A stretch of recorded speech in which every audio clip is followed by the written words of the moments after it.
You're listening to Dirty Feet, a podcast from No More Radio. Vous écoutez le podcast Dirty Feet sur les ondes de No More Radio. Hosted by, Animé par Allison Burns, JD Papillon. et Stéphanie Morin-Robert. Stay tuned. We're gonna move you.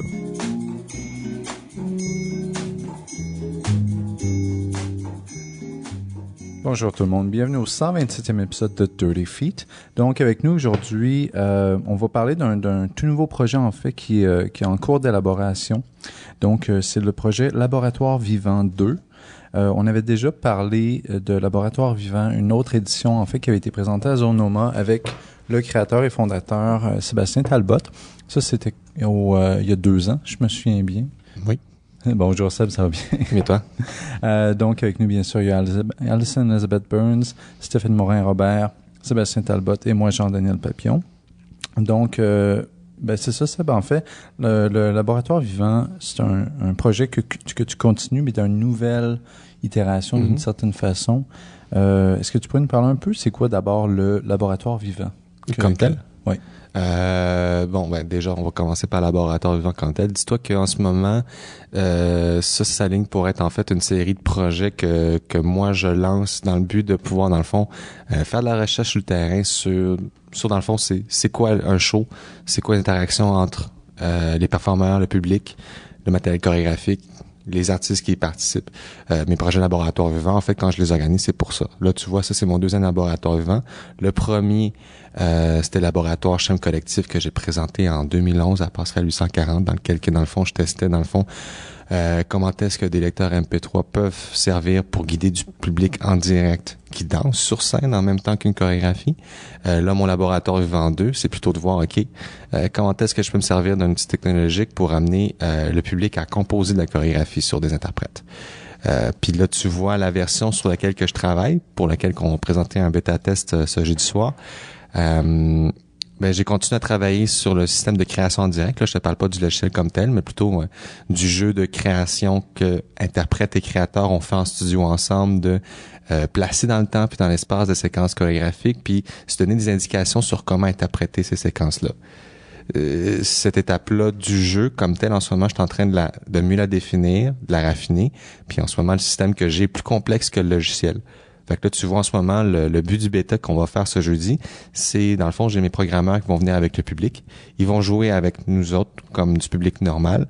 Puis en fonction de ce qui marche bien et de ce qu'on est sûr de vouloir garder, on va pouvoir commencer à tabler sur le prochain prototype logiciel.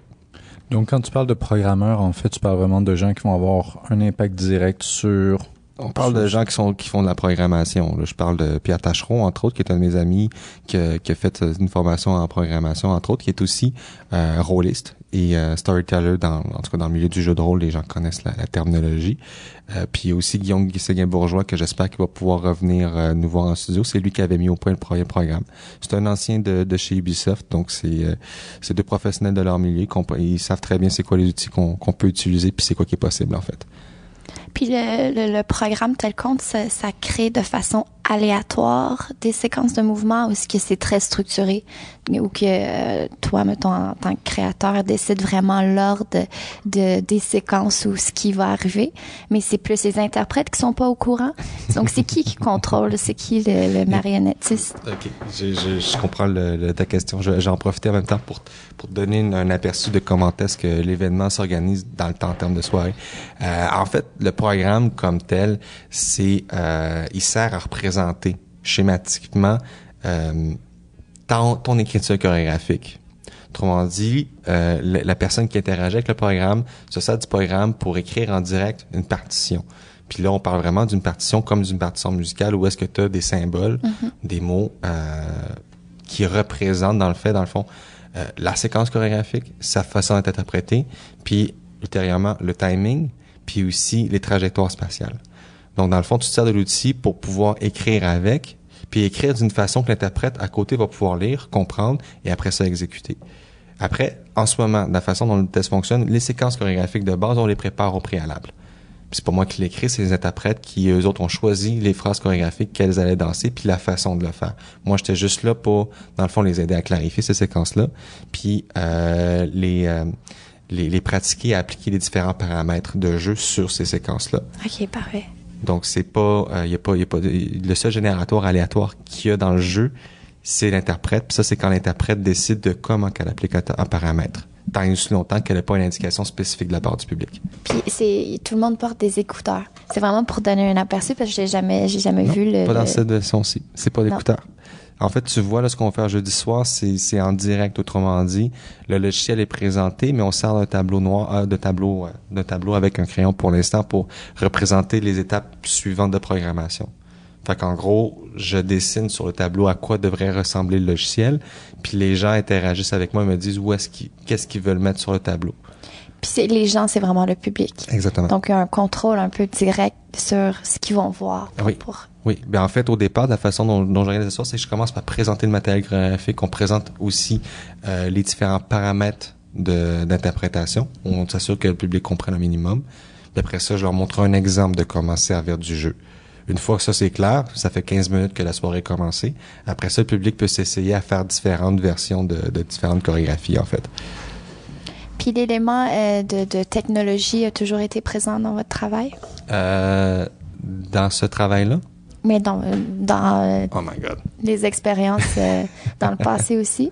Ou c'est quelque chose de nouveau que depuis 2012, depuis la passerelle? Ou...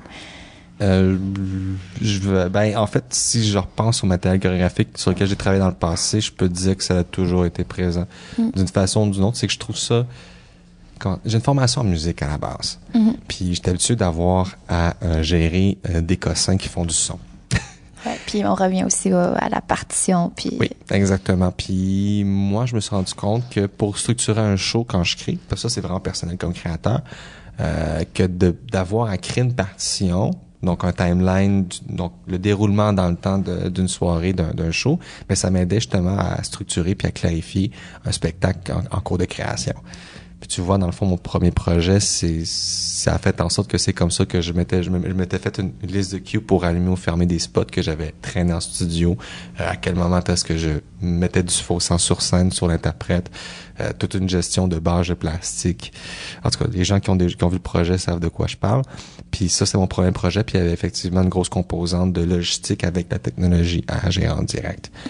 Et ça, c'était pas quelque chose d'intentionnel, mais je suis obligé de reconnaître qu'il y en a eu tout le temps. Puis oui, la question du travail de la partition est venue avec, dans le fond, l'obligation logistique de gérer la technologie. Puis ça l'a mené de fil en aiguille aux idées qui ont mené à ce projet-là. Trouvez-vous que c'est important que le public soit au courant du processus puis du fonctionnement du logiciel? Ça fait partie de la présentation de justement les inclure. Puis le spectacle, il serait quoi, mettons, si le public il sera pas au courant de cette structure-là, justement? Est-ce que c'est quelque chose qui se voit, mettons, les interprètes qui réfléchit, qui s'adapte, dépendant des partitions qui sont présentées? Oui, t'as 3 questions, c'est bon, je vais répondre les 3. C'est des bonnes questions, en fait. En fait, je te dirais qu'à cette étape-ci, c'est important, oui, que le public soit au courant du processus parce que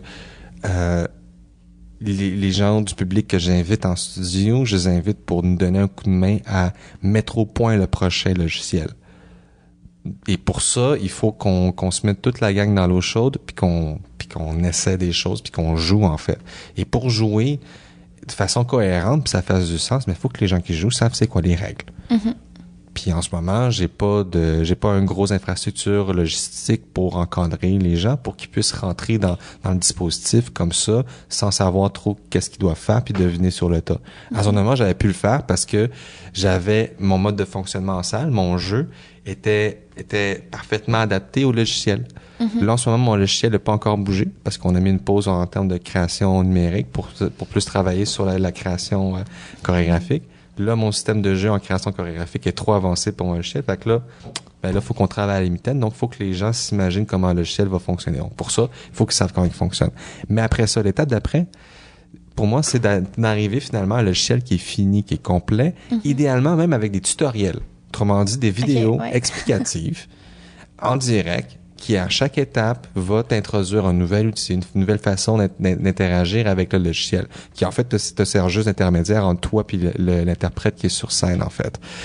Et rendu à cette étape-là, quand que je vais avoir justement des tutoriels, puis genre un mode de fonctionnement qui va avoir été rodé, probablement que j'aurai plus besoin que les gens comprennent comment le logiciel fonctionne, parce que ça va devenir plus intuitif si j'arrive à cette étape-là. Et rappelle-moi ta troisième question. Non, je pense que c'était pas Ah oui, mal c'était pour si c'était possible de voir quand les interprètes cogitent. C'était par rapport mais à ça. si ça faisait partie de la compréhension du logiciel. Mais vous l'avez déjà expliqué dans le fond que c'est important dans le fond que le public soit au courant ou que vous êtes rendu avec le projet en ce moment. Mais dans le futur, dans le fond, c'est de... Ben en fait, c'est que ta question en contexte amène à une troisième question. Puis qui m'amène à une autre réflexion aussi, parce que justement, les interprètes, quand elles sont en performance, la ligne dans le fond d'application des paramètres puis d'interprétation de ce qui leur est demandé puis cette compréhension là est pas nécessairement claire de un, et de deux, le défi cognitif de se remémorer des partitions, de les modifier en direct sur un quart de tour, puis de prendre des décisions artistiques, puis de régler des problèmes genre genre ta collègue a une nouvelle partition qu'elle vient de se faire demander et sa trajectoire croise la tienne, tu as 10 secondes pour prendre une décision. Ça, c'est le vrai noyau du logiciel, puis il peut pas être programmé. Ça, c'est les interprètes qui sont juste, je comprends pas comment qu'elles font pour faire ça, mais elles le font très bien parce qu'on s'entraîne ensemble puis on se prépare à ça. Et ça, cette portion-là, oui, est visible parce que oui, elles ont des hésitations et elles ont pas le choix. En même temps, ça fait que la performance pour le public est authentique et vraie. Oui, ça peut pas être autrement qu'authentique. C'est un jeu, mais c'est un jeu de composition chorégraphique, pas un jeu d'interprétation. Les interprètes ont un vrai travail devant elles. Puis en même temps, elles sont là pour une raison spécifique, c'est que moi, ça me permet de pouvoir genre analyser en direct comment est-ce que ce jeu-là fonctionne. Est-ce que c'est efficace de la façon dont on les dirige? Parce que ça revient vraiment au mot qu'on utilise pour les guider en mouvement. Puis c'est pas leur faute si ça marche pas. C'est à moi de faire mon travail OK, on va trouver les bons mots, on va trouver les bons concepts fondamentaux, on va trouver les bonnes façons d'introduire le jeu, puis je crée une belle courbe d'apprentissage. Si j'arrive à bien travailler, l'interprète va pouvoir me suivre jusqu'au bout. Si moi, j'arrive pas à faire tout le travail nécessaire, de préparation nécessaire, ben nécessairement que l'interprète rendu en studio doit combler les vides, et là, il y a des choses qu'il comprend pas. C'est vraiment essentiel au projet. Donc, il y a vraiment un aspect de recherche scientifique dans la danse, en fait, qui est présent. Est-ce que tu pourrais nous parler un peu de pourquoi cette idée de recherche est tellement essentielle, en fait, pour toi et à ce projet-là? Je te dirais qu'avant de parler de recherche scientifique, je vais quand même m'assurer, clarifier qu'on parle de processus expérimental. Avant de parler de science, il va falloir que le processus qu'on fait en ce moment soit reconnu par la communauté scientifique, et ça sera probablement pas demain. Donc, je peux pas me permettre de définir ça comme justement comme de la science. Mais oui, il y a l'idée de se servir du processus expérimental tel qu'il est utilisé en science pour, dans le fond, tester des hypothèses sur le terrain, et après ça, justement, en émettre des plus complexes, des plus avancés par rapport à ce qui nous intéresse. Dans mon cas, moi, ce qui m'intéresse, c'est le mouvement. C'est quoi la danse? Comment est-ce que le public reçoit ça? C'est quoi les options d'interaction possibles entre ton dispositif théâtral, tes interprètes et toi, en création? C'est ça qui m'intéresse. Puis, en ce moment, les formations auxquelles on a accès, l'information qui est sur le terrain, moi, je la trouve pas satisfaisante. Alors, moi, je vais comme que j'ai appris au secondaire, c'est-à-dire, je fais des expériences à partir d'une hypothèse, dans un protocole qui est reproductible pour moi et d'autres personnes. Puis après ça, là, j'effectue l'expérience au moins autant de fois que possible. Puis après ça, une fois que j'ai fait effectuer l'expérimentation une couple de fois, là, je suis en mesure d'analyser les résultats puis de faire une synthèse. Puis à partir de là, vérifier est-ce que mon hypothèse de départ se tient. Est-ce que mes idées par rapport à la création chorégraphique sont cohérentes ou est-ce que c'est un délire? Si je faisais juste de l'art, ce serait pas intéressant de répondre à ces questions-là. Au contraire, ce serait pertinent que de pousser le délire jusqu'au bout. Là, si l'objectif, c'est de savoir puis de pouvoir prévoir à l'avance qu'est-ce qui est possible de faire dans une salle de théâtre avec des interprètes et du public, puis de le savoir pour de vrai, là, pas de s'imaginer dans sa tête, mais le public va comprendre puis va suivre. Non, si j'ai besoin de le savoir pour de vrai, parce que là, j'ai un budget de production à gérer, j'ai des horaires spécifiques à respecter, puis en temps de temps, il faut que mon public arrive à tel type d'interaction avec mes interprètes. Mais si j'ai ces contraintes-là, moi, il faut que je m'assure que les étapes sont cohérentes. Pour que les étapes soient cohérentes, il faut qu'elles soient reproductibles et prévisibles. Pour qu'elles soient reproductibles et prévisibles, il faut qu'on les ait testées au préalable.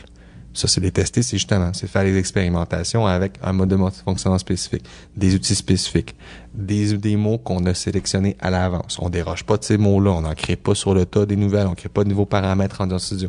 On s'en tient à ce qu'on a préparé. On enregistre le plus de choses possible, on le reproduit le plus de fois possible. Une fois qu'on est satisfait, on retourne dans les vidéocassettes, on regarde tout ça à la gang, on prend des notes, autant de notes possibles sur ce qui a été fait. Puis à partir de là, on fait un retour, puis on prend une décision ensemble. Comment est-ce qu'on va piloter la prochaine étape? Ou est-ce que la prochaine étape est à l'eau? Parce que là, on va s'en rendre compte, mais notre projet ne tient pas. Ben, c'est ça la beauté d'un processus expérimental. Tu y vas avec le moins d'a priori possible, de la façon la plus ouverte possible, en assumant que ta réponse peut très bien être non, on avait tort et ça ne fonctionne pas. Et c'est une réponse intéressante. Non seulement c'est une réponse intéressante, c'est une réponse pertinente dans ce contexte-là. Puis aussi, dans ce contexte-là, le variable du public qui change. Donc, vraiment un public, que ça soit des générations différentes, des expériences différentes, qui sont habitués de voir la performance ou non, un public de théâtre ou de danse. Oui. Donc, comment qu'on fait pour gérer ça aussi, de prendre ça en considération, parce que c'est quand même quelque chose qu'on peut pas nécessairement choisir. OK, ce soir, on va avoir telle personne. Donc, c'est ça aussi qui garde le projet tout le temps sur les bouts des pieds, tu sais. Vraiment prêt pour s'adapter. C'est ça qui me crée du stress pour les textes qui s'en viennent. Parce que justement, c'est pas quelque chose que je contrôle. En fait, la façon dont je travaille en préparation de studio, tant que j'ai pas du public, c'est que moi, je prends pour acquis que je vais travailler avec Monsieur Joe, avec John Doe. John Doe, il est à moitié analphabète, il connaît pas la danse. Il y a des petites bases en mathématiques, en physique, parce qu'il a fait son secondaire jusqu'à peu près en secondaire 4, secondaire 5, donc il y a quelques bases. John Doe a quelques bases en informatique parce qu'il utilise un ordinateur une fois de temps en temps, puis il y a quelques bases en culture. Donc là, à partir de là, moi, j'ai ma banque de mots dans lesquels je peux aller piger, que je sais que John Doe risque à peu près de comprendre si je prends le temps de bien lui expliquer, en prenant mon temps, puis en utilisant des mots pas trop compliqués.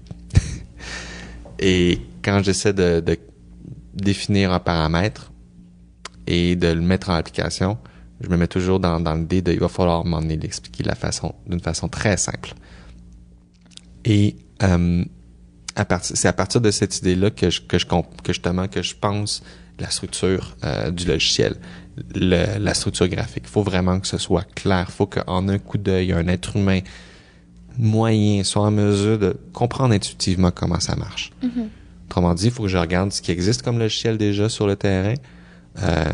C'est quoi dans quel genre d'univers web que les gens ont tendance à tomber, donc Facebook par exemple, YouTube, c'est quoi les outils qui sont là, donc les outils graphiques, les symboles que tu as dans cet univers-là, qu'on comprend déjà de façon intuitive et dont on se sert à l'aide d'une souris sur un écran, que moi je peux utiliser pour, dans le fond, appeler les mêmes apprentissages. Faire en sorte que la personne reconnaisse le signe puis sache intuitivement à quoi ça fait référence.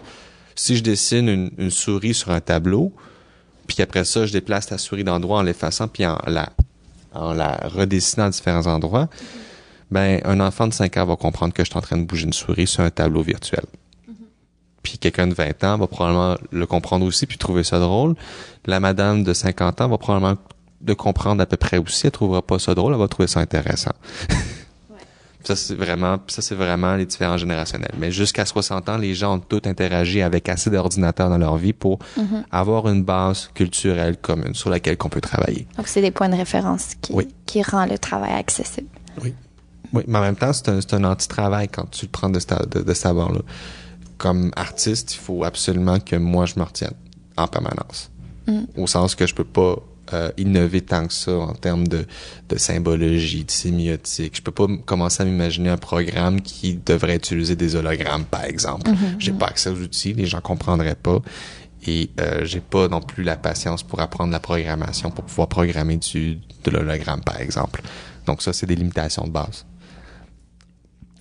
Mais après, une fois qu'on comprend bien ce jeu-là, c'est-à-dire le jeu où est-ce que je pars à la chasse des apprentissages du public et de leur compréhension de mon matériel, Ben, une fois que ce jeu-là est clair, ben, il devient très le fun.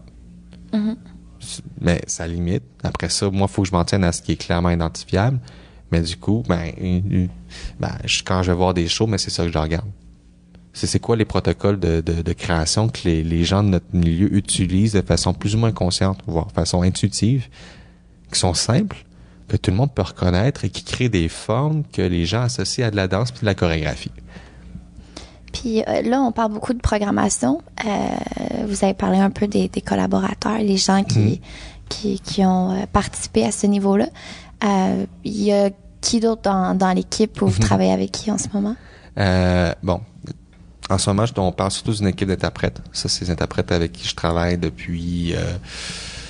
certaines, ça fait plus que 5-6 ans qu'on travaille ensemble. Là, dernièrement, on est dans le processus de démarrage d'un collectif également ensemble. Justement, entre autres, pour se donner un coup de main pour la gestion du projet Laboratoire Vivant. On parle de Marika Dumoulin-Lafont, avec qui j'avais travaillé sur Rape, puis entre autres, on avait dansé ensemble dans le cycle de Manon Ligny, de Sandrine Martel, qui vient de présenter à Bigico, entre autres, un solo qu'elle a fait avec un appareil technologique qui permettait d'entendre son cœur pendant qu'elle giguait sur le rythme de son cœur. De Maud Choquet-Blanchette, qui a aussi fait le premier bêta-test avec moi à Zonoma. Elle, je la connais d'abord par la Ligue d'improvisation. Donc ça, c'était des stages puis des matchs d'improvisation que j'ai aidé à organiser à l'UQAM. T'as aussi en ce moment Maxine Segalowitz qui vient d'entrer dans le projet. Maxine, je l'ai invitée parce que ça faisait dans plusieurs projets que je la voyais performer. Je trouve que c'est une des interprètes Montréal de la relève qui est les plus prometteuses, personnellement. Pas que les autres que j'ai nommés sont pas prometteuses. Au contraire, Marika, Sandrine sont hyper prometteuses. Elles ont des beaux projets qui s'en viennent dont je peux pas parler en ce moment, dans lesquels que je t'ai impliqué. Mais on la connaît, Maxine, donc Oui, ouais. puis Maxine, en tout cas, Maxine, elle a toute mon admiration. Jean-Daniel aussi est impliqué dans le projet à titre d'interprète. Mm-hmm. Ça fait quasiment 1 an qu'on va gosser en studio ensemble, puis qu'on grouille, puis on tatawine. Tatawine. Puis ça, c'était avec Antoine Turmine, qui est encore dans le projet. C'est sûr qu'Antoine est très occupé en ce moment, donc je sais pas s'il va pouvoir participer au bêta-test comme tel. Mais moi, je le tiens au courant de chaque test quand ils vont avoir lieu pour voir ses disponibilités.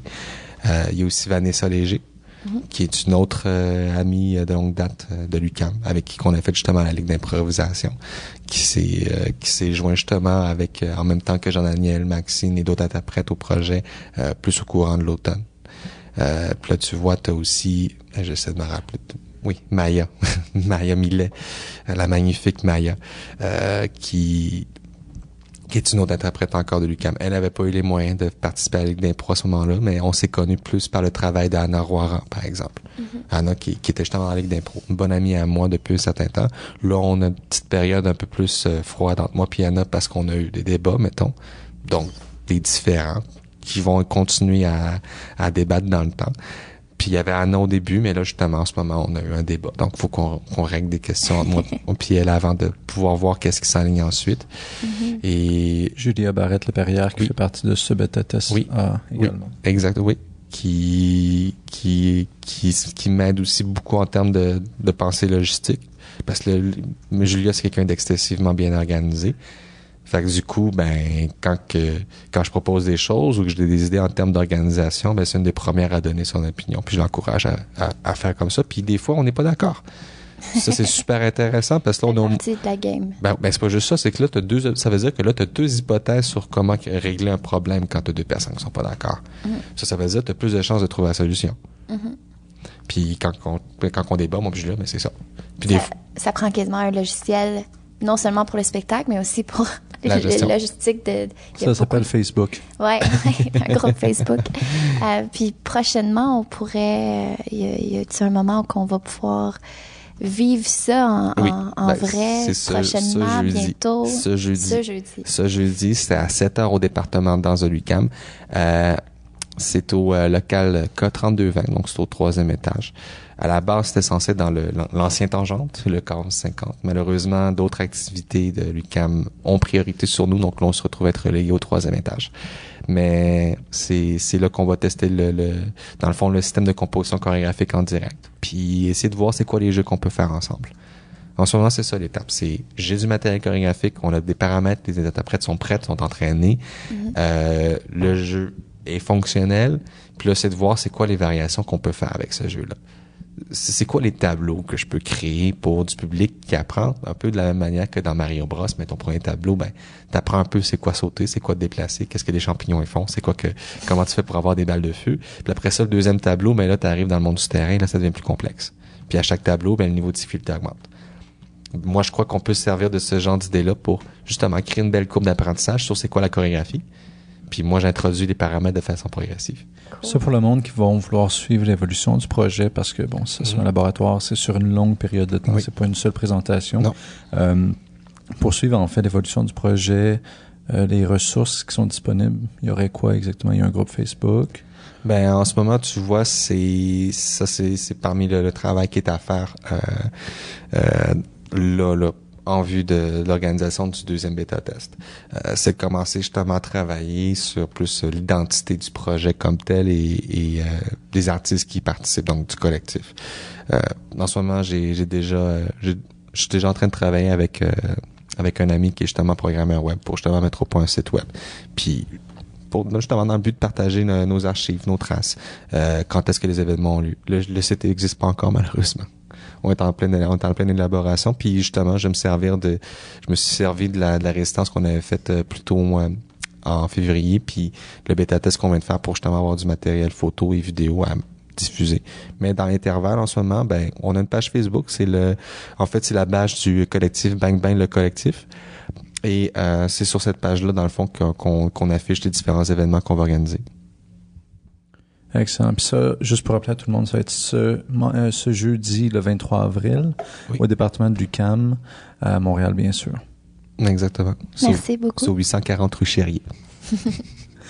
Merci beaucoup d'être venu nous parler du projet, Seb. Merci à toi, Jean-Daniel. Puis on se voit jeudi. À tout, Jean.